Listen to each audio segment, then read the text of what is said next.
¿Qué tal? Pues muchas gracias por venir y bueno, pues buenos días. Y como dice Martín, pues ya se acaba esta semana, ¿no? Entonces ya no hay pretexto para no ir a clases la semana que entra.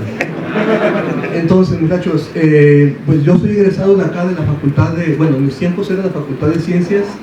Yo entré junto con biólogos, bueno, sobre todo con biólogas, matemáticos y físicos. Y luego nos separaron. Esa historia fue en los años 90, hace mucho, mucho tiempo.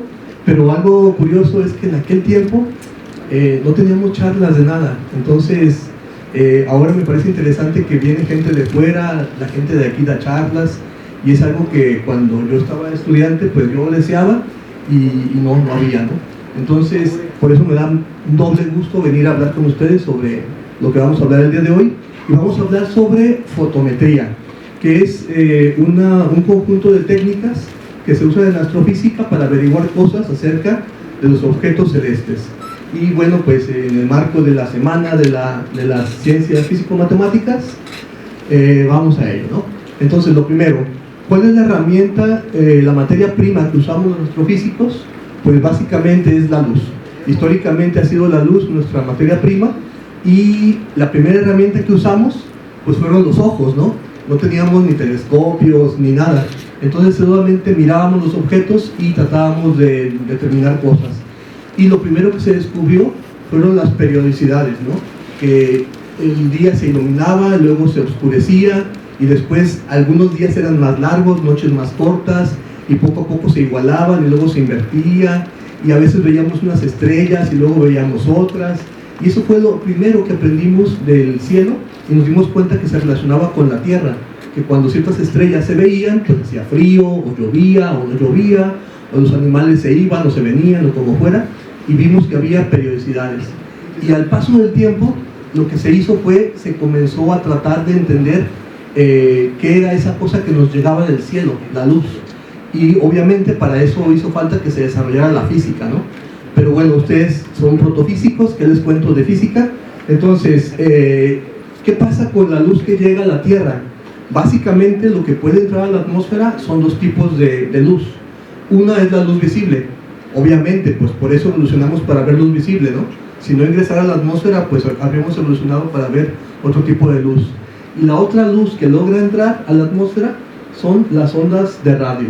No se ve en la pantalla. Bueno, son las ondas de radio, ¿no? Que serían estas. Se llaman las ventanas atmosféricas.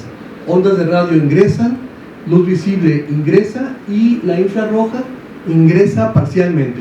El vapor de agua la detiene y no la deja pasar mucho. Pero fíjense que del ultravioleta hacia los rayos gamma no penetra la atmósfera. Si quieres observar en esos tipos de luz, tendrías que mandar tu telescopio al espacio, ¿no? Entonces, las ventanas pues son visible, radio y medio infrarrojo. Como la humedad detiene el infrarrojo, si quieres un telescopio infrarrojo, pues lo puedes poner encima de una montaña muy alta.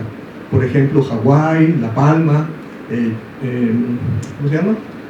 Atacama en Chile, o lugares por el estilo, ¿no? Ahora, ¿qué va a pasar con esto? Pues que uno piensa que la astronomía es así. Incluso hay gente que se mete a estudiar física porque tiene la ilusión de hacer eso todas las noches, ¿no? Pero ¿qué creen? Decepción. La astronomía ya no se hace así, ¿no? Hoy, ¿cómo la hacemos? Pues con controles automáticos, telescopios espaciales, y todo conectado al telescopio, y ya nadie mira por el ocular. Entonces la chamba ahora se hace con estos telescopios, este es el más grande del mundo, que es está en Canarias, y es el telescopio más grande, y se llama el Gran Telescopio Canario, un nombre poco imaginativo, pero que dice lo que tiene que decir. Y ahí está la gente, ¿no? Para que vean el tamañito de las personas. El espejo mide un poco más de 10 metros, que no es un espejo único, sino está hecho por secciones. Algo interesante, este telescopio es una colaboración entre España, la mayor parte, Estados Unidos y México. O sea, ahí hay lana mexicana, hay tiempo de observación para mexicanos, y ahí hay chamba pues también para mexicanos en primera línea, ¿no? Y este es el interior. Ahí van dos compañeros, Joan, el de adelante, y lo que ven ahí adentro es el área que está alrededor del telescopio. Es tan grande que parece un estadio de voleibol, ¿sí? Es bastante grande. Ahí está una grúa y demás cosas, ¿no? Eso que se ve azul atrás es una cámara que se usa para la señal que llega al telescopio. O sea, ya no es a ojo, ¿no? Esa es la cámara. Y toda esa raza que ven ahí son los ingenieros que trabajan en las cámaras. Y también que usamos, pues, telescopios espaciales. Entonces ahora todo es muy tecnológico, ¿no? Y pues trabajamos así, como contadores públicos, ¿no? Tenemos varias pantallas, mouse y todo eso. O sea, ya no es mirar por el telescopio, pero es bastante interesante de todas maneras. Ahora, lo primero, la luz. Queremos ver qué onda con la luz. La luz es una onda, ¿sí? Pero ¿una onda de qué? No es una onda de gente, ¿no? La luz. La luz es una onda de algo que todos conocemos muy bien, que es el campo eléctrico. El campo magnético primero. Ese es el campo magnético, todo el mundo lo conocemos. Y también de otro campo, que también conocemos muy bien, y que es el campo eléctrico. Entonces, cuando el campo eléctrico y el campo magnético ondulan, lo hacen uno junto al otro, y tenemos una onda del campo eléctrico y del campo magnético, o sea, una onda electromagnética. Y eso es la luz, ¿vale? Ahora, ¿qué pasa con esta onda electromagnética? Pues si esta es una onda mecánica que ondula en una dirección, pues la onda electromagnética lo que hace es ondular en dos direcciones, ¿no? El campo eléctrico en uno y el campo magnético en otra dirección. Ahora, si es una onda, pues tenemos que recordar las propiedades de las ondas. Y aquí tienen que poner a girar su ardilla para que recuerden lo que vieron en primaria. La onda tiene una cresta, tiene un valle, además de cresta y valle también tiene lo que se llama longitud de onda, que es algo súper simple. Tiene lo que se llama la amplitud de la onda también, y tiene algo que se llama la velocidad de la onda. Eso es obvio, ¿no? ¿A qué velocidad se mueve la onda? En el caso de la luz, pues todo el mundo sabe que se mueve a 3 por 10 a la 8 metros sobre segundos, redondeando y entre compas, ¿no? Y otra característica de la luz es su frecuencia, que normalmente la frecuencia no se entiende muy bien, pero yo sé que ustedes, como son de física, no necesitan más explicación sobre la frecuencia, pero como ya la traigo incluida en la presentación que hago para la gente de todos lados, pues ahí va, ¿no? ¿Qué onda con la frecuencia? Imagínense que tienen un macrobús y tienen unos bochitos y todos viajan a la misma velocidad. Entonces, en lo que pasa un macrobús, pasan 6 bochitos. El macrobús lo podemos ver como una onda larga, por ejemplo, una onda de luz roja, y el bochito como una onda corta, una onda de luz, digamos, violeta. Y entonces, en lo que pasa un macrobús, pasan 6 bochos. O sea, entre más grande sea la onda, ¿qué pasa con la frecuencia? Es menor, ¿no? Y entre la frecuencia, en cuanto la longitud de onda sea más corta, la frecuencia es mayor. Y esto se representa muy fácilmente mediante esta pequeña relación matemática, ¿no? Que nos dice que la velocidad de la luz es igual a la longitud de onda multiplicada por la frecuencia, lambda y mu, ¿vale? Y pues ustedes ya conocen seguramente varias frecuencias muy famosas, ¿no? Radio María. ¿Quién no ha escuchado Radio María? ¿Cómo no escuchar? Se van a ir al infierno, muchachos. Y aparte con esa cara de heavy. Ahora, 920 de AM. ¿920 qué? ¿Pollos? ¿Hertz? No. Kilohertz, ¿sí? O sea, 920.000 Hertz. Entonces, si nos vamos a la ecuación, podemos despejar la longitud de onda, ¿no? Y nos daría el tamaño de una onda de AM, que sería, creo recordar, unos cuantos kilómetros. Pero también tenemos, por ejemplo, las 40 principales, ¿no? 102.7 megahertz. O sea, esto es 1000 veces más ondas por segundo. Y obviamente el tamaño de la onda es una milésima parte de las ondas de AM, que serían del tamaño de metros, por ahí más o menos. Luego tenemos otra frecuencia muy famosa, que es la de microondas. ¿Quién no se ha calentado unos salchipulpos aquí en los microondas de CUSEI? Pues todo el mundo, ¿no? Y eso está a 2450 megahertz, ¿sale? Entonces también ahí pueden calcular y van a ver que eso está, ¿en qué región del espectro estará eso? Microondas, es un horno de microondas, ¿no? Y después tenemos los famosísimos 2.4 y 5, que serían los 2.4 y 5 gigahertz, que se refieren al Wi-Fi, ¿no? O el Wi-Fi, como dicen por ahí. Y también lo mismo, tú puedes calcular el tamaño de la onda y eso te da una indicación de por qué una onda se detiene antes y otra después, ¿no? Piénsalo también, por qué se detiene antes la onda de FM y la de AM puede avanzar más. Tiene que ver con el tamaño de la onda, ¿no? Piensa en la forma de pasos, ¿sí? Porque una se oye para el perro y otra se oye muy bien. Pero con la música que te ponen está para el perro en las dos, entonces Y así exactamente, ¿no? Y ahora, ¿qué onda con esa parte del espectro que es la que podemos ver, la luz visible? Resumiendo y entre compas, podemos decir que entre 0.4 y 0.8 micrones está lo que podemos ver, ¿va? Que va del violeta al rojo. Ahora, ¿cuánto es eso? Pues bien fácil, agarras un metro, lo partes en 1000, te queda 1 milímetro, lo partes en 1000, te queda 1 micrómetro, y luego ese millonésima de metro o milésima de milímetro la partes en 10, tomas 3 o 4 de ellas y sería el tamaño de una onda de luz violeta, o tomas el doble, 8, y sería el tamaño de una onda de luz roja. O sea, son ondas súper chiquititas, ¿no? Ni con el cuchillo de un taquero se puede llegar a ese tamaño. Y aquí lo que tenemos es que esos tamaños de ondas, pues vienen todas viajando juntas hacia nosotros desde el Sol. Y cuando las descomponemos, el típico, ustedes lo conocen, ¿no? El disco de Pink Floyd. Entonces, cuando tenemos el disco de Pink Floyd, pues nos forma esto que no se refiere al orgullo de nada, sino simplemente se refiere a lo que es el arco iris, ¿sí? Está separando la luz blanca en los colores que lo componen. Y no es fake, no es Photoshop, no es GIMP ni nada, es una imagen 100% real. Este es el acercamiento, ¿no? Vemos cómo vamos del violeta, que apenas lo distinguimos, al rojo, pasando por el azul, el verde, el amarillo, naranja y demás. Y eso pues es el arco iris y es la luz blanca que vemos del sol, descompuesta en sus colores componentes, ¿no? Ahora, ¿qué onda con la luz que viene de los astros? Igual, ¿sí? También viene de colores. Algunos objetos emiten todos los colores al mismo tiempo y los vemos blanquecinos. Unos emiten más luz roja, más luz verde, más luz amarilla. Y se fijan, aquí tenemos pues diferentes colores de objetos, ¿no? Lo que ven ahí, muchachos, son básicamente galaxias. Hay unos 5 estrellas por ahí, pero son galaxias. En promedio podríamos decir que cada galaxia puede tener 200.000 millones de estrellas. Entonces cada puntito que ven ahí serían como 200.000 millones de estrellas. ¿Y ustedes creen que en ninguna de esas estrellas haya vida? Es casi seguro que en alguna habrá, ¿no? En cuál, pues, quién sabe. Están tan lejos que nunca vamos a hacer contacto, quizá. Pero la vida, yo creo que es bastante probable que ande por ahí, ¿no?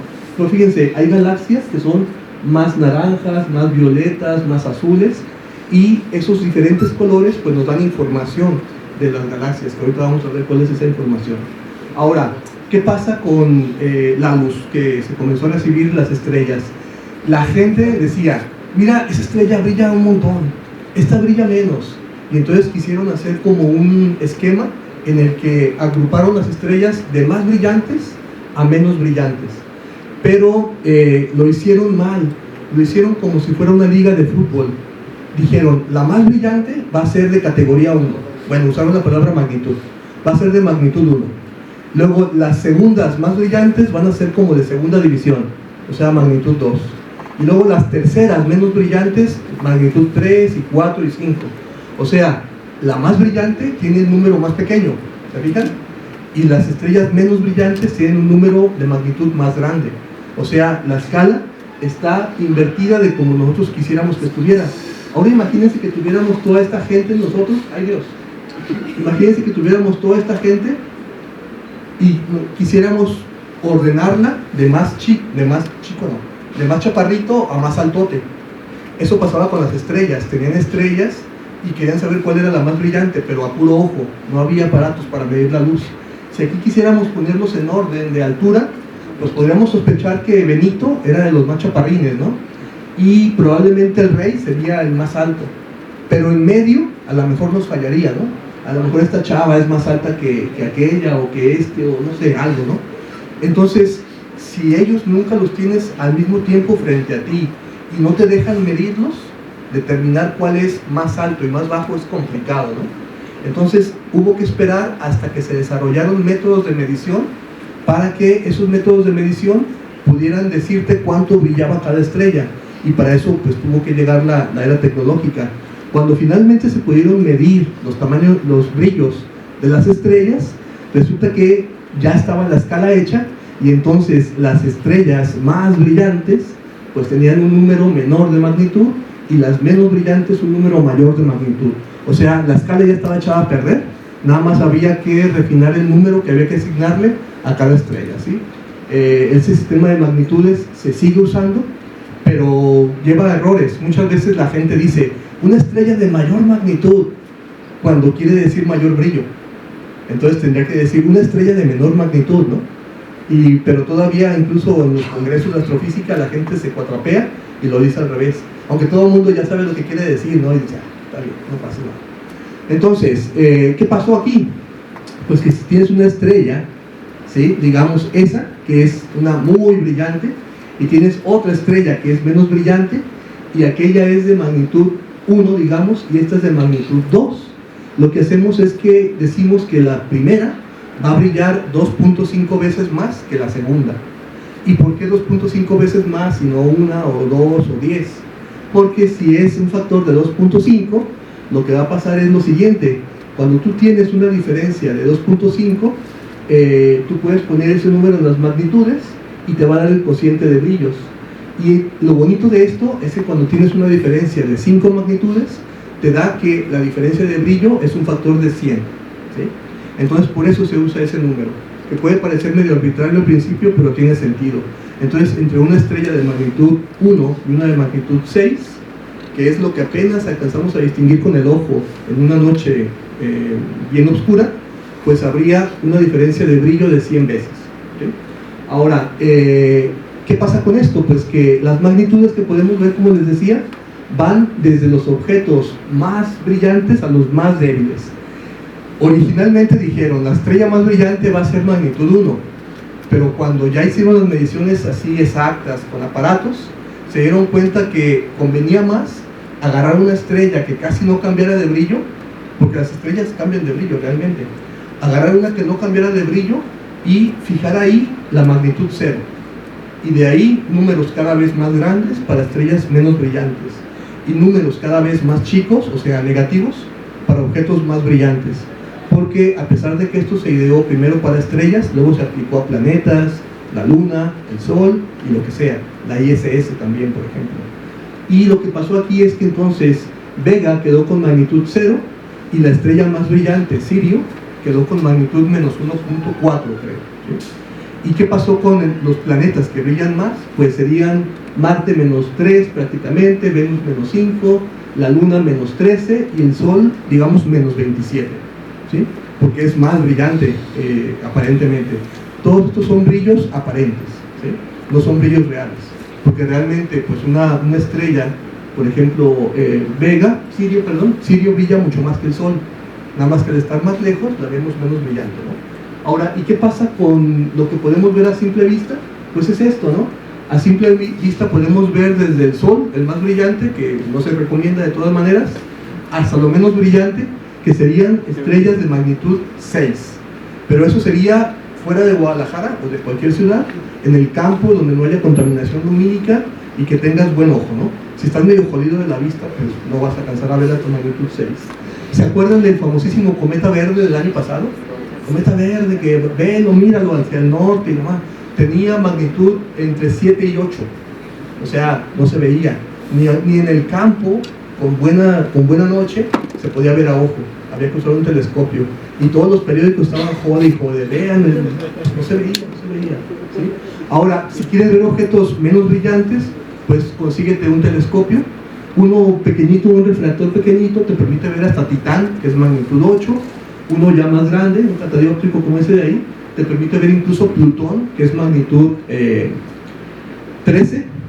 Y ya si quieres ver los objetos más débiles posibles, pues te agarras o el Gran Telescopio Canario, o el Hubble, o el William Herschel, y con el William Herschel o el James Webb, y con ellos puedes ver hasta magnitud 31 o todavía un poco más allá, ¿sí? Entonces fíjense la diferencia de magnitudes, ¿no? Desde 30 y tantos hasta menos 20 y tantos. Eso nos da un montón de diferencia.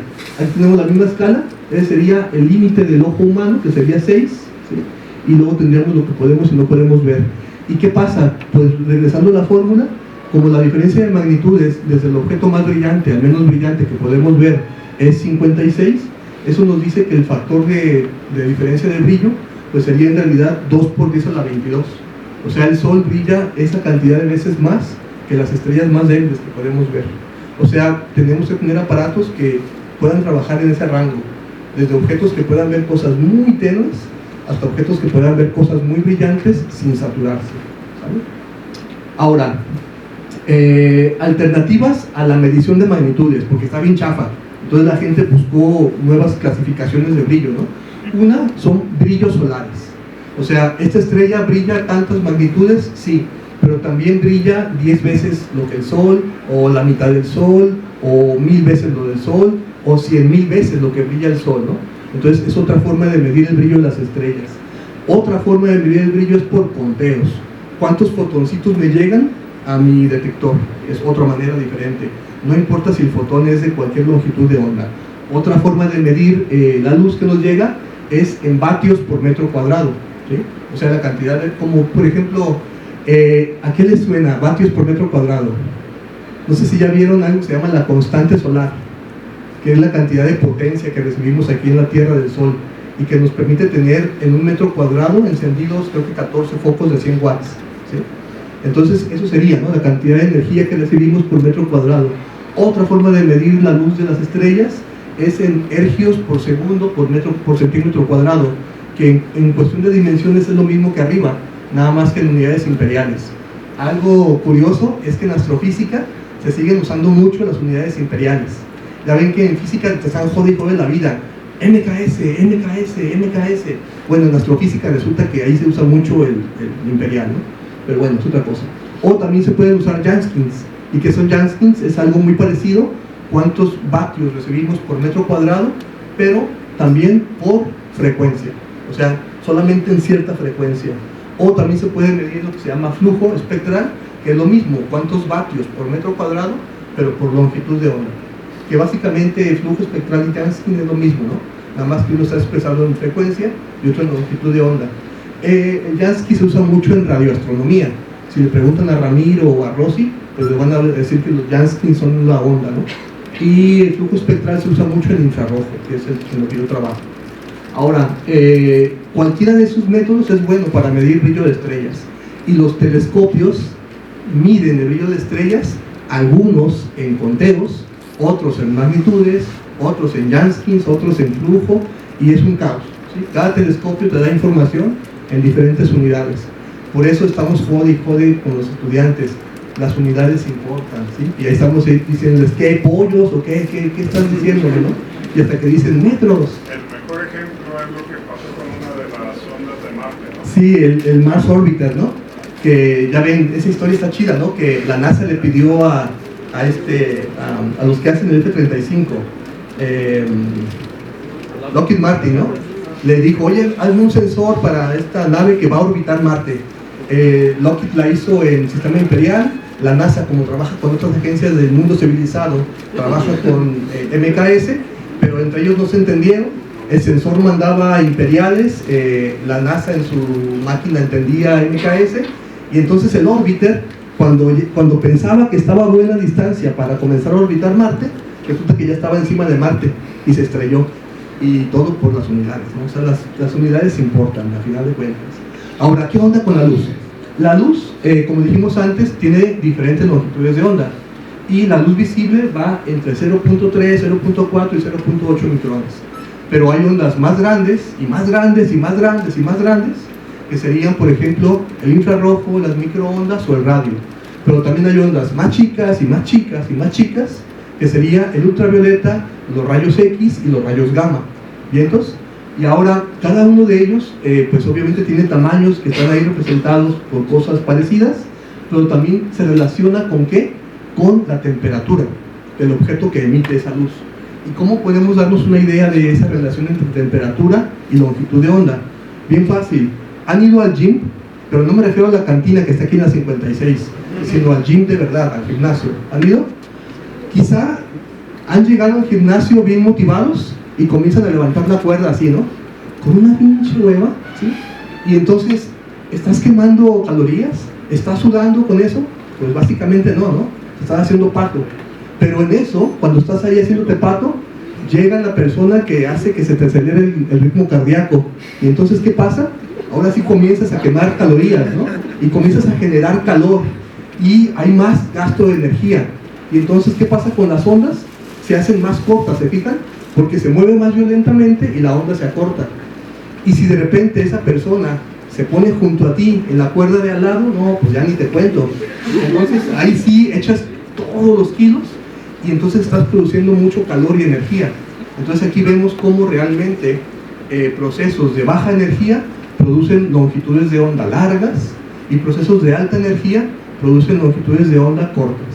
O sea, objetos, digamos, fríos, como el cuate de la orilla, que estaría emitiendo en radio, por ejemplo. Objetos como el de acá, que está bien caliente, me refiero al calor físico, está emitiendo en rayos X o rayos gamma, y el que está en intermedio, luz visible, ¿no? Algo por el estilo, ¿vale? Ahora, ¿qué pasa con esto? Pues que cuando las partículas se mueven, pues no todas se mueven exactamente a la misma velocidad, sino que hay una distribución. Ahora, si yo hago una distribución aquí de edades, o una distribución de estaturas, o una distribución de pesos, o una distribución de promedio de calificaciones, ¿qué obtendríamos? Como una gaussiana, ¿no? A ver, la mayoría estarían como en 7 de calificación, y luego un montón de reprobados y unos poquitos que pasaron, ¿no? Unos que medirían un 80, poquitos unos 90, poquitos unos 60 y así, ¿no? Obtendríamos una distribución gaussiana. Eso pasa con las personas, ¿no? Cuando medimos cosas de este tipo obtenemos gaussianas, campanas, y hay una función matemática para la gaussiana, que es esta. Pero ¿qué pasa con el movimiento de las partículas que están a cierta temperatura en un objeto? Pues resulta que cuando se mueven las partículas, no todas se mueven a la misma velocidad, pero tampoco se distribuyen de manera gaussiana, sino que muchas se mueven más lento y pocas se mueven más rápido. Entonces la gaussiana está como si le dieras una patada a la gaussiana. Entonces la gaussiana te queda así. Eso se llama una planckiana, ¿sí? O sea, hay pocas que van muy rápido, ¿de qué lado? Y hay muchas que van más lento, ¿sí? Y resulta que hay una velocidad promedio en la que la mayoría van. Y obviamente, como van a esa velocidad promedio, emiten ondas a esa longitud de onda que sería como el máximo, ¿sí? O sea, para cada temperatura hay un máximo de emisión en cierta longitud de onda. ¿Vientos? Entonces, y obviamente esas distribuciones también tienen su ecuación, que depende básicamente de dos variables, la temperatura y la longitud de onda, o si lo prefieres, la temperatura y la frecuencia. En infrarroja, en la astronomía infrarroja, preferimos usar longitud de onda. En radio prefieren usar frecuencia. ¿Va? Entonces esa sería, ¿no?, la planckiana.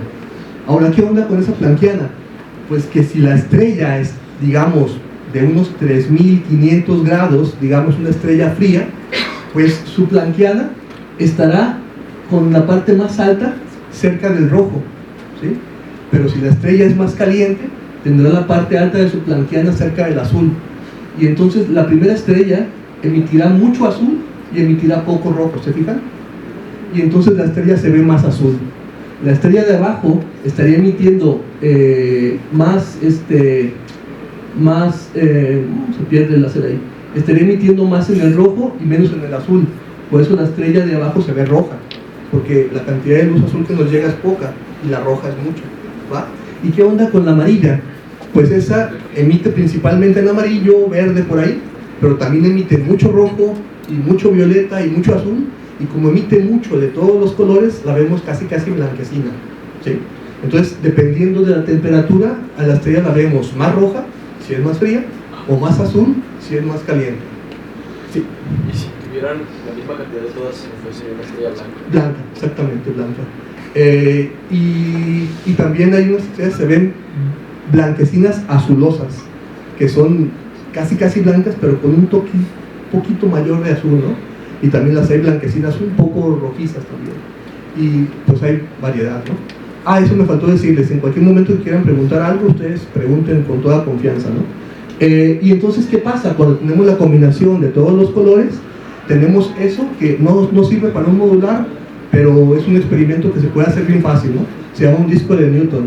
Le pones todos los colores al disco, lo haces girar y ves cómo se produce la luz blanca, ¿no? Ahora, esas estrellas de diferentes colores representan diferentes temperaturas. Aquí están, ¿no? Spica, Vega, el Sol, Aldebarán y Betelgeuse, desde 3000 hasta decenas de miles de grados, ¿sí? Es una variación bastante grande. Ahora, eso también lo pueden ver cuando se hagan una quesadilla, cuando lleguen a su casa. Bueno, los foráneos cuando se calienten unas palomitas en el sartén. Entonces, ¿qué van a hacer? Van a prender el fuego va a salir de color azul cuando esté muy caliente, y cuando el fuego se enfría, se pone rojo. ¿Sí? Acuérdense, azul caliente, rojo frío. ¿Sí? Azul caliente, rojo frío. ¿Perfecto? Ahora, eso nos lleva a esta famosísima ley de Bean. ¿Qué onda con la ley de Bean? Pues nos dice que dependiendo de la temperatura a la que tú estés, vas a emitir más luz en cierto color. Y esa es la relación de la ley de Bean, la ley de desplazamiento de Bean. Tú divides ese numerote que está ahí entre tu temperatura, en Kelvin, y te da lo que sería la longitud de onda en la que emites más. Y lo podemos aplicar para diferentes estrellas y nos va a dar la temperatura de la estrella.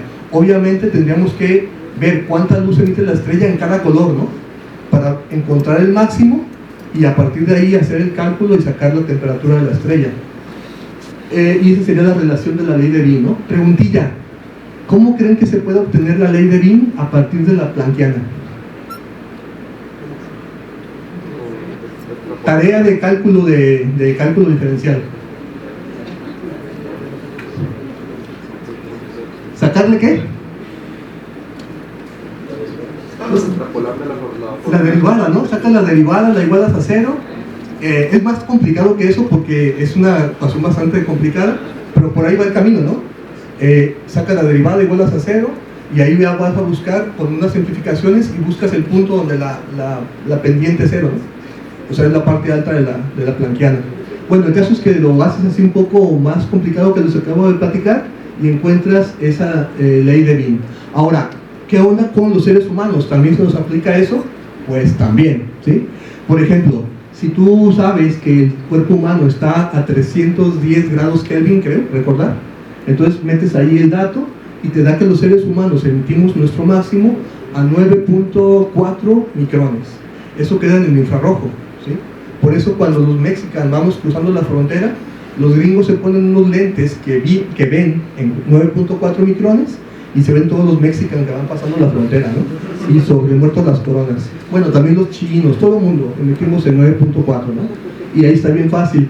Y también, obviamente, como las diferentes partes del cuerpo están a diferente temperatura, pues cada parte emite un poco más arriba o más abajo que esa frecuencia. Y esto todo el mundo lo conoció en la pandemia, ¿no? Que querían poner el termómetro donde debe de ser y decía la gente, no, me vas a matar las neuronas, como si tuvieran. Y entonces pedían que les pusieran el termómetro en la mano, ¿no? Pero bueno, esa es otra historia triste y ojalá no se repita pronto. Entonces imagínense que de repente llega un extraterrestre a la Tierra que viene viajando por la galaxia y conoce estrellas, ya vio Aldebarán, vio Spica, vio Sirio, él conoce mucho la astrofísica, llega a la Tierra, se encuentra un despachador de agua, tiene sed y se quiere echar un buen vaso de agua fresca. ¿Qué va a hacer el extraterrestre? Va a decir, estos humanos son súper listos, me pusieron aquí un código de color, porque yo no sé inglés, ya ven que se supone que tienen que saber inglés los extraterrestres, ¿no? Y entonces cuando ve que hay un despachador pintado de rojo, ¿qué va a decir el ET? Fría, agua fría. Y se va a servir, ¿y qué le va a pasar al pobre ET? Pues se va a quemar el hocico, nos va a declarar la guerra, nos van a invadir y nos van a exterminar. Entonces es peligroso que sigamos con este código de colores y no apliquemos la física, ¿no? Porque, bueno, pues se va a quemar el pobre, ¿no? Ahora, ¿qué pasa con esta luz que recibimos de la estrella? Ya les dije antes, si quieres saber la temperatura de la estrella, busca dónde emite más la estrella y con eso encuentras, por la ley de Bean, la temperatura de la estrella. Pero ¿qué pasa si no puedes medir la luz que recibes en todos los colores de una estrella? Si nada más puedes medir en ciertos colores aislados. Pues para eso usamos los llamados filtros, ¿sí? Puedes usar un filtro que se llama U, que está en el ultravioleta. Puedes usar un filtro que se llama B, que está en el blue, ¿sí? En el azul. Puedes usar un filtro que se llama B, que está en el verde, no, en el visual, ¿sí? O puedes usar un filtro R, que está en el red, en el rojo. O puedes usar un filtro I, que está en el infrarrojo, ¿sí? O sea, le pones, es como un celofán, ¿sí? Tienes tu cámara, le pones ese celofán de diferentes colores y la imagen que tomas va a estar solamente de ese color. pero el receptor en realidad es de blanco y negro. O sea, tomas una foto en blanco y negro, pero solamente con luz roja, o solamente con luz amarilla, o solamente con luz a lo que sea, ¿vale? ¿Y qué pasa aquí? Pues fíjense, esos son los filtros, ¿sí? Alguien tiene telescopios, yo creo, ¿no? Y le pone filtros en su telescopio, el H-alfa y todo eso, lo mismo. Entonces, ¿qué pasa? Tú puedes fijarte solamente en dos colores, por ejemplo, el azul y el verde, ¿vale? Los demás los eliminamos por ahora. Si tú tomas una foto de una estrella en azul y otra foto en verde y restas la cantidad de luz, ¿qué te va a dar? Te va a dar esa diferencia que se ve ahí, ¿no? Esa diferencia en rojo. Déjame paso para allá. Te va a dar esta diferencia, ¿no?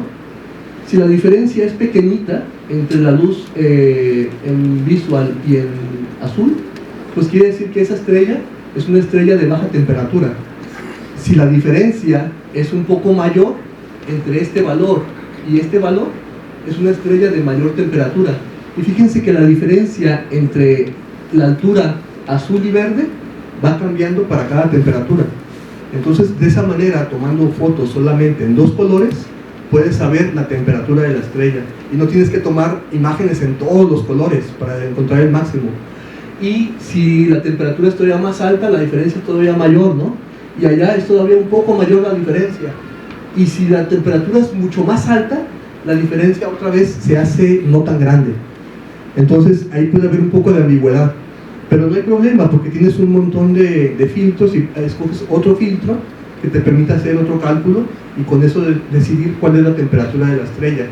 ¿Qué pasa cuando la estrella es realmente muy caliente? La planckiana se va más para allá, ¿no? Entonces la planckiana se va más para allá y cuando haces tu diferencia de luz entre azul y verde, ¿qué pasa? Que ahora tu diferencia se invierte. Ahora en lugar de que estés recibiendo más luz de la verde, ahora recibes más del azul y tu diferencia toma signo contrario. Entonces de esa manera también puedes determinar la temperatura de la estrella solamente tomando fotos en dos colores. Y si eso no te sirve, pues como les decía, ¿no? Hay más colores. Ah, y otra cosa, resulta que aquí hay que tomar en cuenta que si estás midiendo el brillo en magnitudes, esas diferencias te van a servir con signos contrarios, porque las magnitudes se miden con signo contrario, ¿sí? Que hay algo que tener en cuenta. Y bueno, puedes usar U menos B, V menos R, puedes usar R menos I, la que tú quieras, ¿no? Y de esa manera puedes encontrar la temperatura de una estrella, ¿va? Ah, y la ecuación es esa, es súper fácil, ¿se fijan? No hay ni logaritmos naturales, no hay exponenciales, no hay funciones de Hermite, no hay nada de eso, ¿no? Entonces es algo súper fácil de hacer, ¿sí? Ahora, dijimos antes, vientos, con eso ya puedo encontrar la temperatura de la estrella, pero ¿para qué me sirve ver algo en diferentes colores? Lo que tienen ahí es una foto de mi muchacho con un control remoto, pero el control remoto emite luz infrarroja, ¿no? Y nosotros normalmente esa luz de color azul no la vemos, porque es infrarroja. Pero la cámara fotográfica sí te permite ver eso. Entonces la cámara fotográfica detecta el infrarrojo, el chip la pinta de algún color que decida el fabricante y en la pantalla te la presenta de color azul, rojo, violeta o lo que sea. Y ahí estamos viendo el infrarrojo, que a ojo no se ve. Hay animales que pueden ver infrarrojo, como estas serpientes. Por eso el pobre ratoncito en la noche, cuando cree que nadie lo ve, estas malditas lo ven y se lo comen, ¿sí? Y aquí es un ejemplo de luz, una foto de un compa con luz infrarroja y con luz visible. En luz visible, ¿qué pasa? El plástico es opaco, ¿no? Lo que tenga debajo del plástico no lo vemos. Si tiene una arma o tiene la permuta para cusea o lo que sea, no la podemos ver, ¿sí? Entonces, ¿qué pasa con sus ojitos? Los podemos ver fácilmente, ¿no? En luz visible. Pero si la foto está en infrarrojo, ¿qué sucede? Pues que ahora podemos ver lo que tenga debajo de la bolsa, porque la bolsa se vuelve transparente en infrarrojo y el vidrio se vuelve opaco, ¿se fijan? No podemos ver los ojos al pobre cuate este. Piensen que eso tiene que ver con el problema más grave que sufrimos ahora, ¿no? El efecto invernadero, ¿sí? Lo del vidrio. Ahora, ¿qué pasa con el espacio? Lo mismo, si tú ves el espacio en luz visible, vas a ver eso, unos puntitos ahí de estrellas. Pero si fuéramos unas víboras y pudiéramos ver en infrarrojo, ¿qué veríamos? Veríamos todo ese desmadre allá arriba, ¿no? Entonces tendríamos todavía más gente estudiando astrofísica porque sería más interesante. pero eso a ojo no lo podemos ver, solamente con luz infrarroja. ¿Y qué es lo que estamos viendo ahí? Básicamente hidrógeno. Estamos viendo nubes gigantescas de hidrógeno que a simple ojo no se pueden ver, y ahí nacen estrellas. O sea, si quieres ver lugares donde nacen estrellas, pues mira en infrarrojo, ¿sí? ¿Qué quiere decir eso? Que las nubes emiten más en infrarrojo que en visible, o sea que son más frías que las estrellas normales. Las nubes moleculares son nubes frías y por eso las puedes ver en infrarrojo. Incluso las puedes ver todavía muy bien en radio, las más frías. Y si quieres estudiar dónde nacen estrellas, pues tienes que ser o astrofísico infrarrojo o de ondas de radio, ¿no? Y también puedes estudiar la galaxia en diferentes colores, en rayos gamma, en lo que tú quieras. Si se fijan, esta imagen, la que dice óptico, ahí que ves las estrellas, ¿no? Y el polvo que tapa las estrellas. Pero en infrarrojo, ¿qué pasa? En infrarrojo el polvo se vuelve transparente y ves las estrellas de detrás. Entonces tú ves diferentes partes de la galaxia dependiendo si miras en rayos X, gamma, infrarrojo o lo que sea, ¿sí? Y entonces aquí viene la pregunta: ¿entonces los astrónomos nos mienten igual que la NASA? Un poquito, ¿sí? Porque a veces tomamos una imagen de un objeto en ultravioleta, me lo voy a inventar, ultravioleta, luz visible y digamos infrarrojo, ¿vale? Normalmente la longitud de onda mayor, que sería infrarrojo, la pintaríamos de rojo.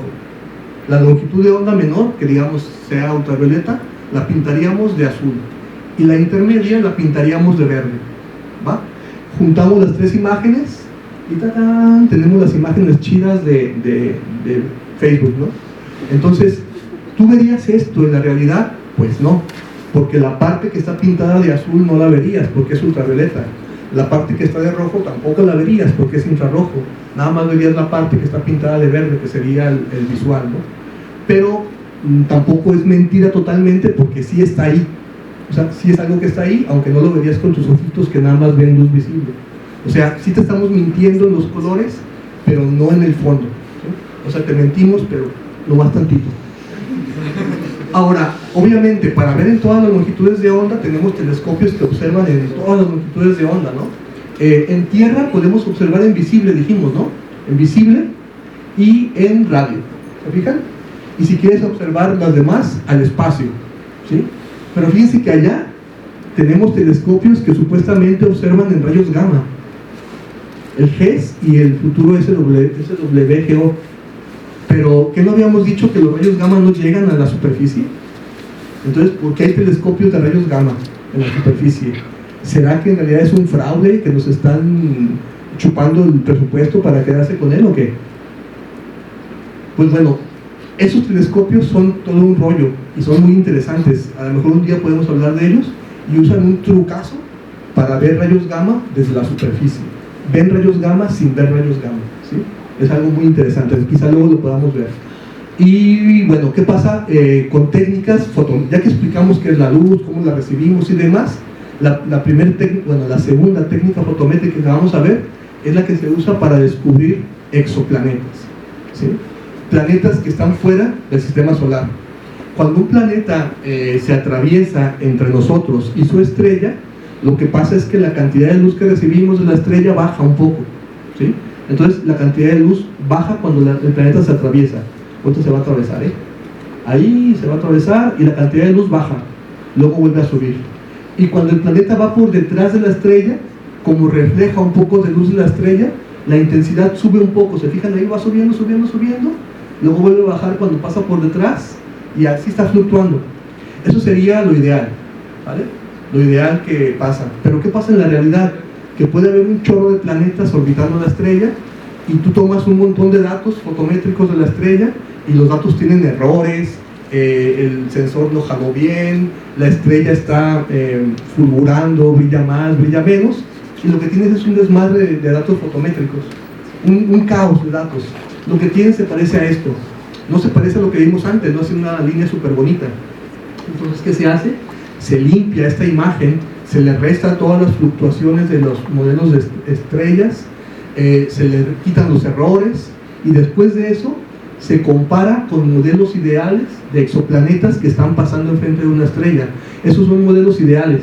Y una vez que limpias la imagen de errores, de fluctuaciones, y la comparas con modelos ideales, ya llegas finalmente a lo que sería la línea de luz final, que te dice cada cuánto pasa el exoplaneta, cuánto baja la cantidad de luz, y a partir de ahí, dependiendo de cuánto baja la cantidad de luz, te da una idea del tamaño del planeta y también de cuánto tarda en dar la vuelta, y a partir de eso también te da una idea del largo de la órbita, ¿sí?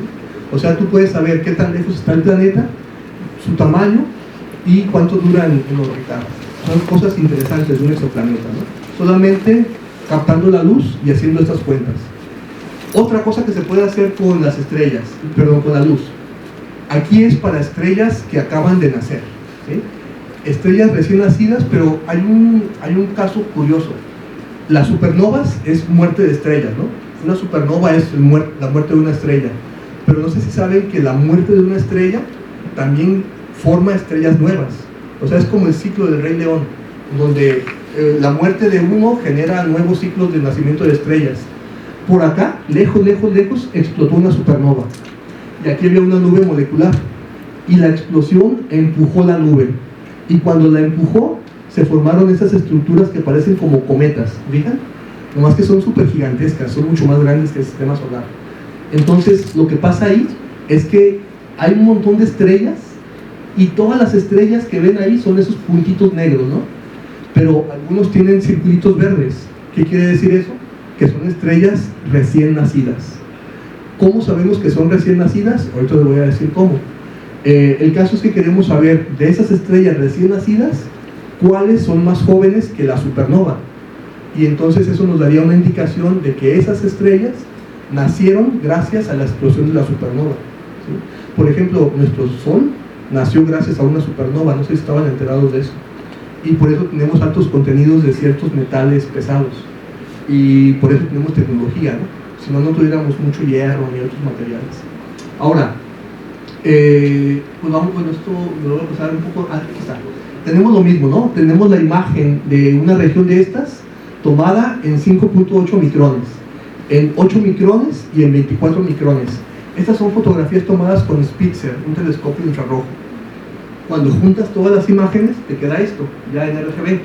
Y se fijan, lo que tenemos aquí son las estrellas jóvenes, las estrellas normales, ese montón de estrellas jóvenes, pero estas dos son tan jóvenes que son sospechosas de haber nacido gracias a la supernova. ¿Cómo sabemos que esta es joven, que esta no es joven y que esta es todavía más joven? Pues vamos a ello. ¿Cómo sabemos eso? Cuando se forma una estrella, es un montón de gas y polvo que está concentrándose, ¿no? Y cuando se concentra el gas y polvo, se va calentando el núcleo. Y cuando el núcleo llega al menos a 10 millones de grados, inician reacciones nucleares y la estrella comienza a brillar. Pero al inicio, cuando la estrella todavía no está brillando mucho, lo único que vemos es una nube de gas y polvo, la parte de arriba, que está emitiendo infrarrojos por el calorcito interno. Entonces, ¿qué vemos? Vemos una planquiana infrarroja, nada más. ¿Qué pasa cuando la estrella comienza a disipar el polvo y comenzamos a ver la estrella brillar? Entonces ahora vemos dos planquianas. Vemos la planquiana fría del polvo, que sería lo que dice allá el segundo panel, la parte derecha, y vemos que en la parte izquierda ya comienza a verse otra joroba nueva. Esa joroba nueva, esa joroba nueva sería la estrella que comienza a brillar. En este siguiente panel, ¿qué pasa? Ahora el disco ya comienza a disiparse y ya vemos el brillo de la estrella. Entonces ya el disco brilla menos y la estrella brilla más. Y después el disco se disipa más, la estrella gana brillo, vemos la estrella brillar muy bien y del disco vemos muy poco brillo. Entonces aquí lo que estamos viendo es que hay dos componentes. Al inicio domina la componente de polvo y al final domina la componente de la estrella. Y entre medio pues van cambiando de dominación, ¿no? Y eso pasa que el proceso es este más o menos, ¿no? Es seguir. Entonces comenzamos con una nube bien densa. Ahorita va a comenzar. Comenzamos con una nube bien densa que poco a poco se va difuminando hasta que prácticamente se disipa, ¿no? En el siguiente ahí, ¿vale? Y entonces, ¿qué pasa? tomamos imágenes con el telescopio espacial Spitzer otra vez, y Spitzer puede tomar fotos en muchos colores, pero nos interesaron 4 colores: 3.6 micrones, 4.5 micrones, 5.8 micrones y 8.0 micrones. Y lo que hacemos es que a la luz que está en 3.6 micrones le restamos la de 4.5, y a la de 5.8 le restamos la de 8 micrones. Y una vez que hacemos esas restas, graficamos la luz de las estrellas y nos queda esta gráfica de aquí. ¿Y qué pasa? Si la estrella es una estrella ya veterana, su combinación de colores va a caer por aquí. Si la estrella es una estrella joven, va a caer por aquí en el gráfico. O sea, este gráfico me permite discriminar entre estrellas veteranas y estrellas jóvenes. Y entonces sabemos que estas estrellas, todas se caen dentro de esta cosa que parece una pata de camello, son estrellas jóvenes. Todos los puntitos que tenían círculos verdes en la imagen anterior son estrellas que están dentro de esta cosa, ¿vale? Y ahora, eso nos sirve para algo más. Ya que sé que la estrella es joven, yo quisiera saber qué tan joven. Para eso observo la estrella con más telescopios, para tener más datos fotométricos. Y entonces, una vez que tengo más datos fotométricos, me estoy spoileando yo solo. Una vez que tengo más datos fotométricos, ahí tendría más, inicialmente tenía 4 datos, ¿sí? Y luego tengo más datos fotométricos. Entonces comparo mis datos con bases de datos que muestran modelos matemáticos de estrellas con diferentes edades, y de ahí podemos determinar la edad de cada estrella. Y entonces, comparando con esos modelos de arriba, puedo saber que la estrella tiene, pues, la edad que tenga, ¿no? Y entonces saber si es más joven o más vieja que la nebulosa, que la supernova, y saber si se debió a la supernova o no. Y todo eso es nada más midiendo la luz en diferentes colores, ¿va? Otra cosa que también se puede hacer es lo siguiente. Yo puedo observar una estrella con un montón de telescopios, ¿sí? ¿Qué telescopios? Aquí, esa estrella que se llama IRAS 16333-4807 se observó con PAX y SPIRE, que son 2 aparatos del telescopio espacial William Herschel, ¿sí? Y nos dio información en Janskins, ¿se fijan? Y están en 70 micrones, 100 micrones y demás. Luego también se observó con TUMAS, que es otro proyecto de observación desde Tierra, y ese nos dio información en magnitudes, y está en 1.25 micrones y demás. Y luego IRAC es Spitzer, el telescopio Spitzer, y ese nos dio información en millijanskins, ¿se fijan? Y ahí están los datos. Luego se observó con MSX, que fue un proyecto de telescopios puestos en cohetes que los lanzaban al espacio y volvían a caer, pero cuando iban por arriba sacaban fotos del espacio. Y luego se observó con Akari, que es un telescopio japonés, con IRAS, con WISE, DENIS y USLO. El caso es que lo observamos con un montón de telescopios y obtuvimos datos fotométricos en un montón de longitudes de onda. ¿Y qué hicimos ahí? Pues bueno, primero, como teníamos datos en un montón de unidades, tuvimos que convertir todo a flujos, que sería la columna que dice F lambda, ¿sí? Convertimos todo a flujos y ahora sí graficamos. Y ahí tenemos todos los puntitos fotométricos de esa estrella. Si quisiéramos ver a qué temperatura está la estrella, resulta que tendríamos que ponerle una planquiana que pasara cerca de todos los puntos. Pero los puntos describen una curva muy gorda. Una planquiana no puede pasar por todos los puntos. La única forma es poner varias planquianas, sumarlas, y entonces la suma de, bueno, no se ve, pero la suma de esta planquiana más esta planquiana, más esta planquiana, más esta planquiana, nos da los puntitos que están hasta arriba. Y la suma de esas 4 planquianas sí describe la emisión que estamos recibiendo. Lo que nos dice esto es que lo que estamos observando es un objeto que está formado de varias capas, y cada capa tiene una temperatura característica. En este caso, temperaturas que van de 80 a 800 grados Kelvin. O sea, es una región muy, muy fría. Son estrellas muy jóvenes que apenas se están formando, ¿sí? Y ahí vemos que realmente apenas se está formando, porque no vemos la estrella en absoluto, nada más vemos las capas que están emitiendo en infrarrojo. Otro objeto, este otro, ¿qué pasa con este? Otra vez lo observamos en un montón de telescopios, hacemos conversiones, sacamos los datos fotométricos y nos quedan como así, bajan y otra vez para arriba y bajan, como un camello, ¿vale? Entonces, ¿qué hacemos aquí?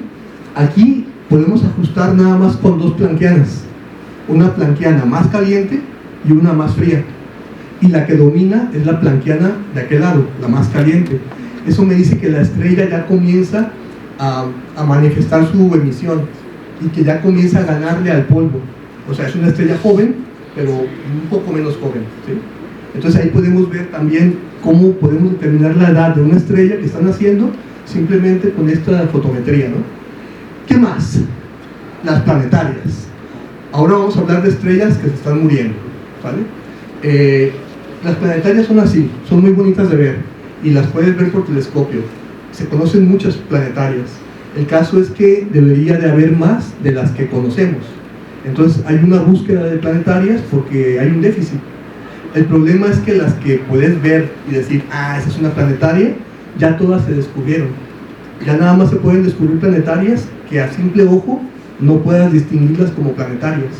Que a lo mejor es un puntito diminuto y tienes que saber si ese puntito es una planetaria o no. Pero no le ves ni los colores ni nada. Entonces, ¿cómo haces para saber si es una planetaria si nada más ves un puntito? Pues vamos a ver.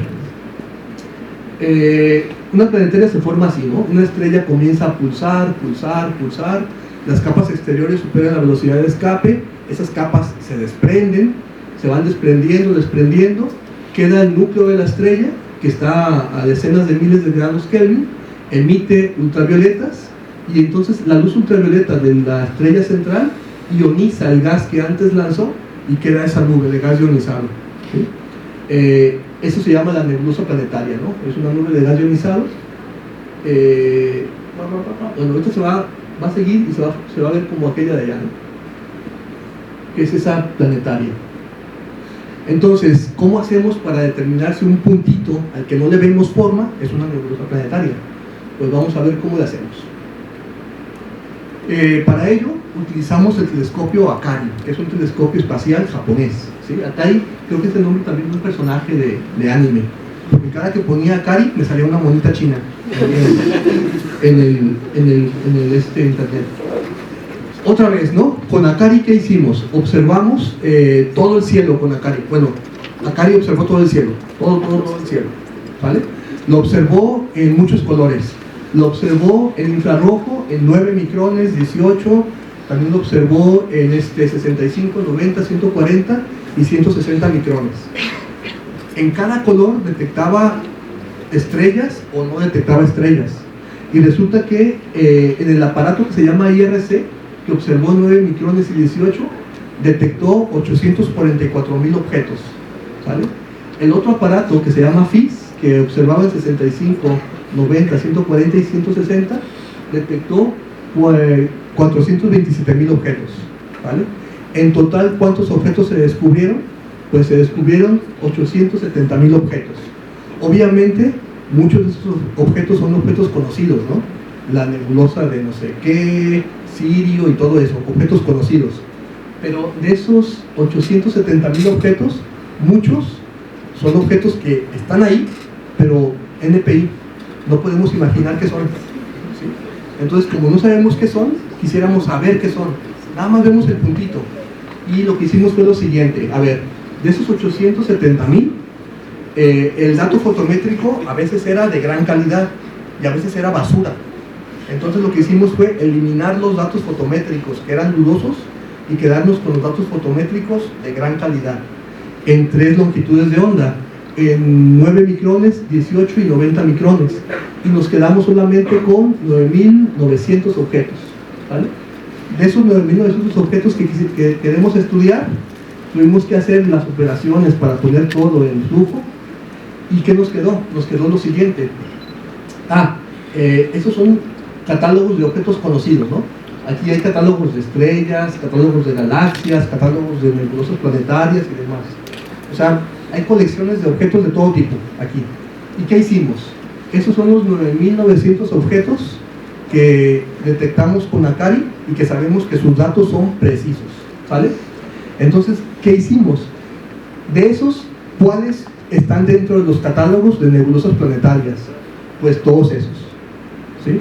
Todos esos son objetos que están dentro del catálogo de nebulosas planetarias. Y luego metimos otros catálogos, por ejemplo, un catálogo de estrellas. Las estrellas están allá arriba en café. Las estrellas ya maduras están allá arriba concentradas. Un catálogo de estrellas, de galaxias.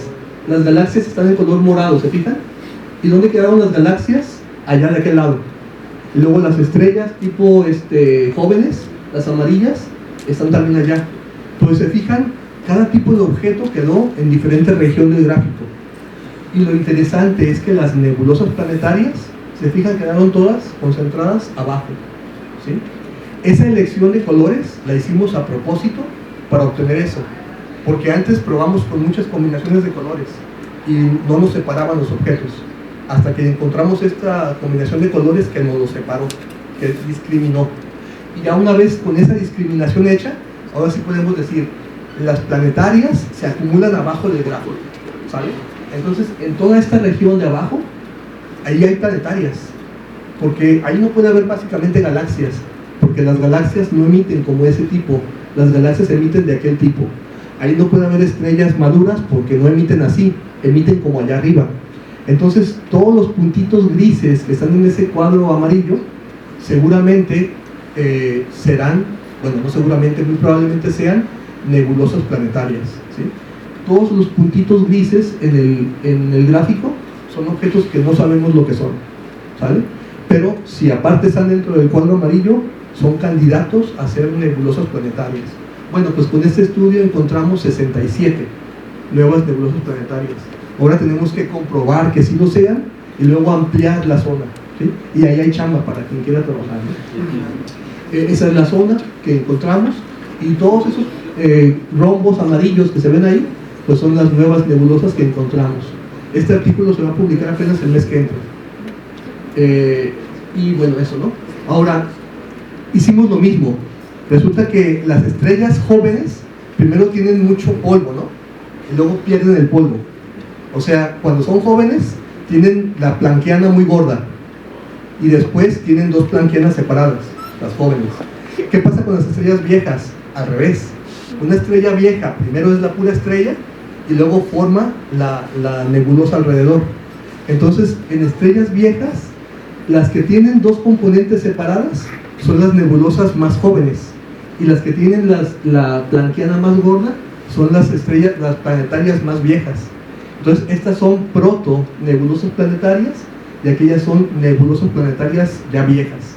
Y entonces aquí están nuestros 67 candidatos, separados en diferentes edades. Y también pues se hace con pura fotometría, ¿no? Obviamente para eso pues tuvimos que observar en muchos telescopios para sacar lo mismo. Otra cosa que también hicimos es, esta es la nebulosa del ojo de gato, y resulta que en las imágenes se veía como que tenía alrededor como anillos. Entonces, ¿qué hicimos? Tomamos una foto de Hubble y pusimos la foto, la desplazamos unos píxeles para arriba, otros para abajo, otros para allá y otros para acá, y sumamos todas las imágenes. Y de esa manera lo que obtuvimos es esto, que está de aquel lado, que ahí se ven más claros los anillos, y aquí están marcados, ¿no? Entonces, ahí nos dimos cuenta que sí hay como anillos alrededor. ¿Qué quiere decir eso?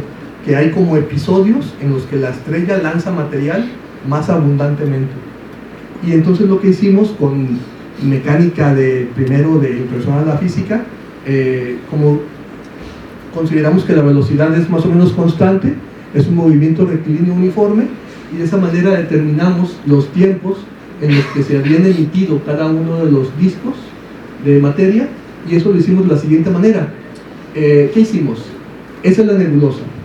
Trazamos una línea a lo largo de la imagen y extrajimos cuánta luz hay en cada punto, ¿vale? Esa luz que hay en cada punto de la imagen no nos interesa todo, nada más nos interesa la partecita del borde, ¿sí? Esa partecita del borde. Y entonces, ¿qué hicimos? Nos llevamos esos datos a una hoja de cálculo, y en la hoja de cálculo los datos fotométricos están en rojo, ¿sí? Esa línea roja son los datos fotométricos. ¿Y qué hicimos? Hicimos una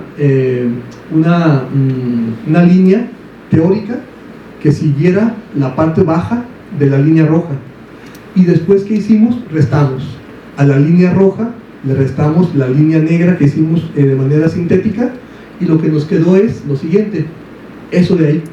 O sea, eso es el exceso de emisión. Cada uno de esos picos representa cada uno de los anillos de material. Y como sabemos la distancia a la nebulosa y sabemos la distancia entre cada uno de los anillos, podemos determinar, y suponiendo la velocidad de movimiento constante, podemos determinar hace cuánto tiempo se produjo cada pulsación de la estrella. Y entonces llegamos a conclusiones donde decimos que pues, esto ocurrió hace unos cuantos miles de años, la velocidad relativa es tal y demás cosas. Y todo esto simplemente midiendo la cantidad de luz. En Excel la metes, haces una resta, aplicas movimiento rectilíneo uniforme y sale, ¿sí? Y es un artículo que puedes publicar. O sea, muchas cosas de astrofísica tampoco son tan complicadísimas, ¿no? O sea, es cosa de buscarle y salen cosas interesantes. ¿Qué más hemos hecho? ¿Cómo vamos de tiempo? No sé. Galaxias. En las galaxias también hemos hecho estudios ese estudio lo hice con Simons, lo conocen, me imagino, ¿no? ¿Qué estudiamos? Estudiamos unas galaxias que tienen polvo. Entonces hicimos lo siguiente. Las galaxias son muy brillantes en el centro y en la orilla son menos brillantes, ¿va? Entonces, ¿qué hicimos? Hay unas funciones matemáticas que nos dicen cómo cambia el brillo del centro a la orilla. Esas funciones son muy variables. Las modeló primeramente un astrofísico argentino llamado Sersic. Sersic hizo estas gráficas para determinar cómo bajaba el brillo en el borde de una galaxia. Entonces, a partir de esas galaxias tomadas con Spitzer en infrarrojo, nosotros hicimos modelos teóricos para modelar el brillo de esa estrella, perdón, de esa galaxia, pero de manera sintética, y obtuvimos lo siguiente. Estos son los parámetros que metimos en nuestro modelo, y entonces obtuvimos esto. Lo que ven allá arriba es las galaxias reales en 3.6 micrones, y lo que ven ahí es el modelo teórico, un modelo ideal de galaxia. Y cuando restamos los dos, nos sale lo que se ve acá, que son estructuras que existen dentro de las galaxias, pero que a primera vista no podemos verlos, hasta que hacemos la diferencia. Allá es 3.6 micrones, o sea, allá estamos viendo estructuras que tienen que ver con estrellas. En la imagen de abajo, 8 micrones. Eso, ahí estamos viendo sobre todo el polvo de las galaxias. Cuando hacemos lo mismo, hacemos la imagen de la galaxia real, el modelado de la galaxia y sacamos la diferencia, vemos estructuras que no se veían en la imagen original. Y ahí descubrimos regiones con polvo y podemos saber dónde pueden nacer estrellas en esa galaxia, ¿vale? Y lo hicimos también para otras galaxias, algunas súper interesantes como esta, ¿sí? Esta galaxia es una galaxia elíptica típica. Tú la ves y es una galaxia elíptica. Haces tu modelo, restas una de otra y resulta que esa galaxia elíptica tiene brazos espirales, algo que no se esperaba, ¿no? Y así se descubren cosas bastante interesantes. ¿Y cómo? Simplemente midiendo la cantidad de luz que va del centro a la orilla de la galaxia. Y bueno, esto es lo mismo, es parte de lo mismo. Y otra cosa, ¿cómo le haces para determinar la metalicidad de una galaxia? Esto tiene que ver con la búsqueda de vida extraterrestre. Si tú quieres buscar extraterrestres, obviamente van a estar, bueno, hasta donde sabemos, tienen que estar formados de ¿qué? Carbono, oxígeno, nitrógeno y eso, ¿no? Porque de chon, ¿sí? Resulta que para que haya chon tiene que haber elementos pesados, tiene que haber elementos más allá del hidrógeno. ¿Y cómo hacemos para saber de qué está hecho un objeto? Uno sería por espectroscopía, pero eso es otro tema que podemos ver luego.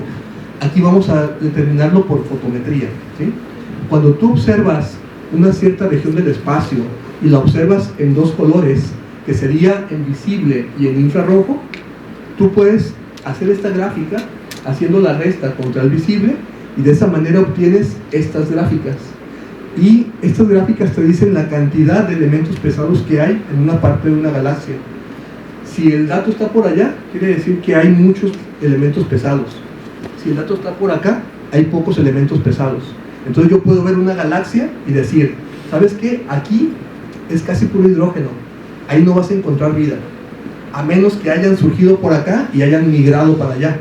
Pero ¿quién va a migrar donde no hay hierro, donde no hay carbono? Nadie, ¿no? Entonces, ahí ni busques vida porque no hay elementos químicos adecuados. Acá hay muchos elementos químicos adecuados. Ahí es un buen lugar para buscar vida. Entonces, de esa manera determinamos en qué parte de una galaxia se puede buscar vida. Esos son datos para 3 galaxias. Para nuestra galaxia, para NGC 628 y para M33. De aquel lado tenemos el centro de la galaxia y acá la orilla de la galaxia. ¿Y qué pasa? La metalicidad en el centro de la galaxia es alta. O sea, allá hay mucho chon. Y en la orilla hay poco chon.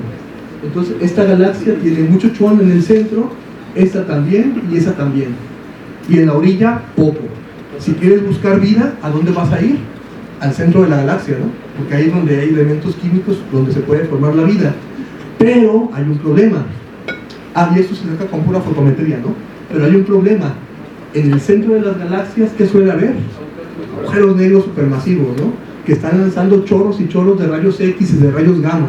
Y si tú te expones a los rayos gamma, pensando que vas a acabar como Hulk, pues no, vas a acabar muerto. Y entonces los rayos gamma son muy peligrosos. Nuestra galaxia también emite rayos gamma en el núcleo.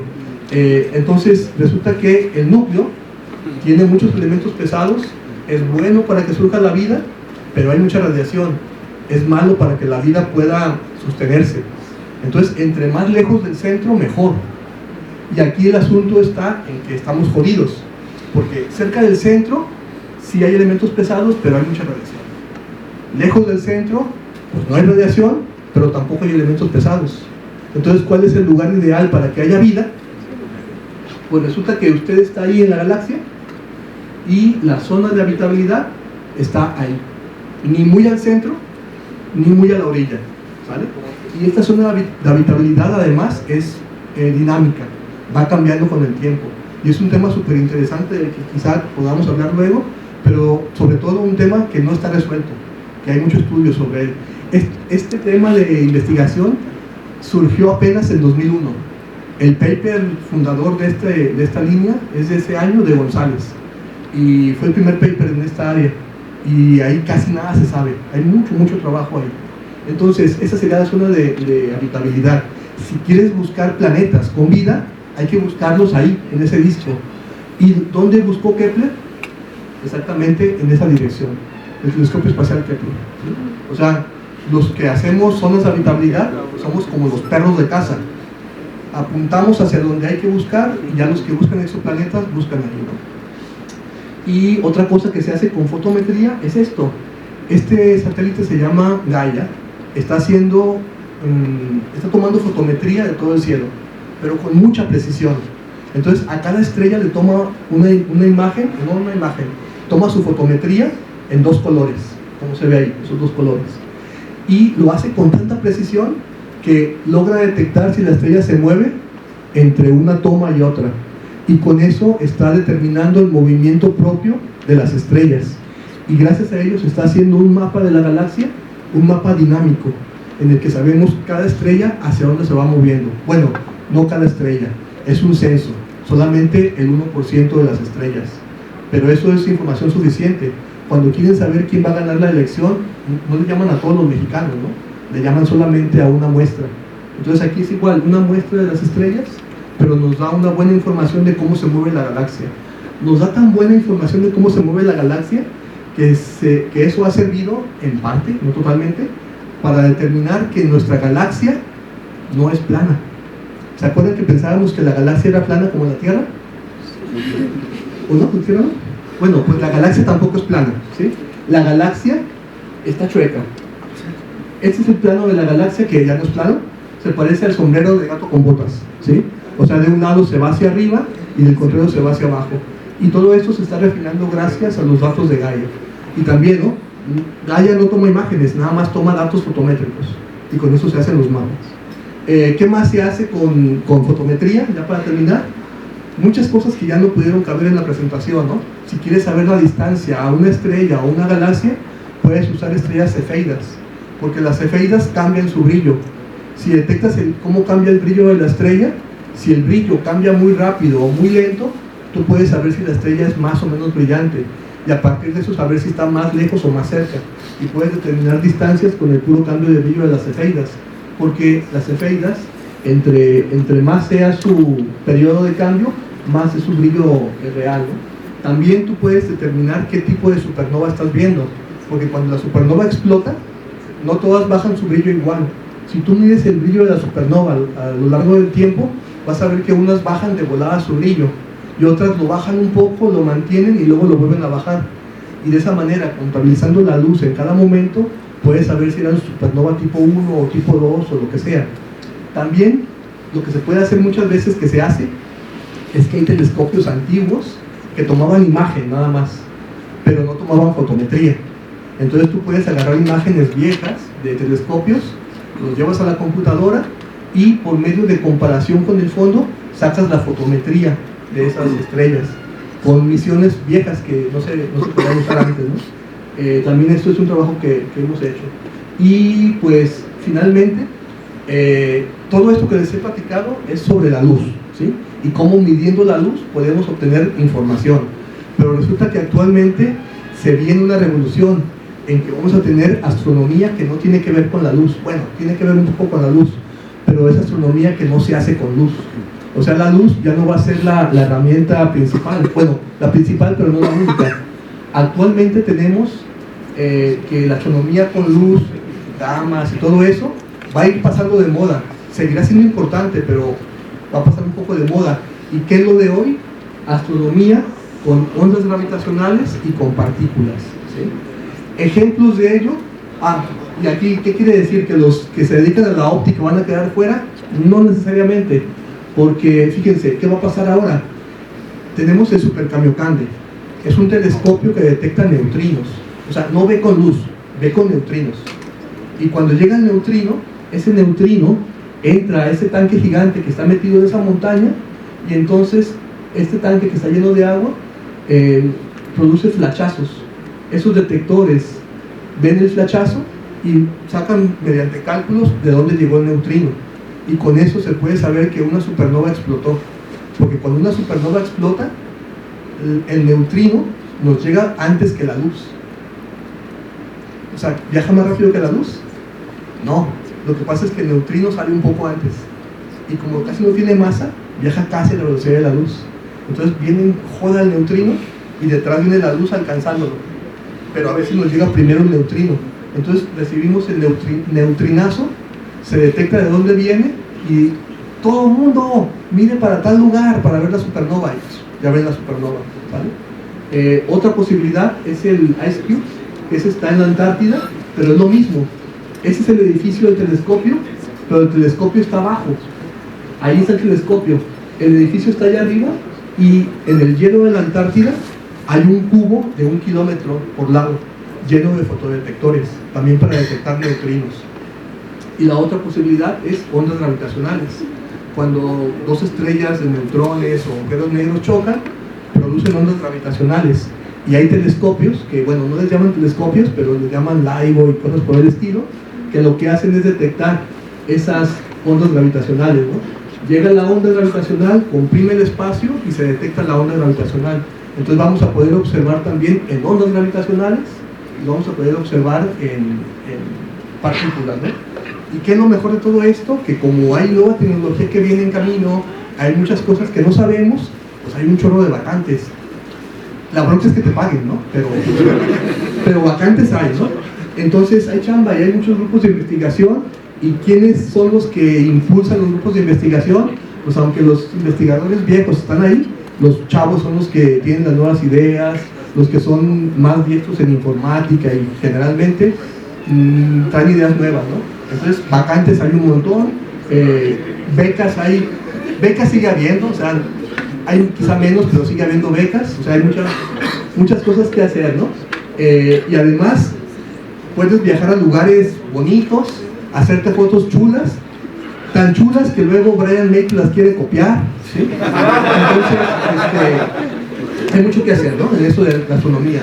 Y bueno, pues es básicamente eso lo que les quería comentar, y pues muchas gracias.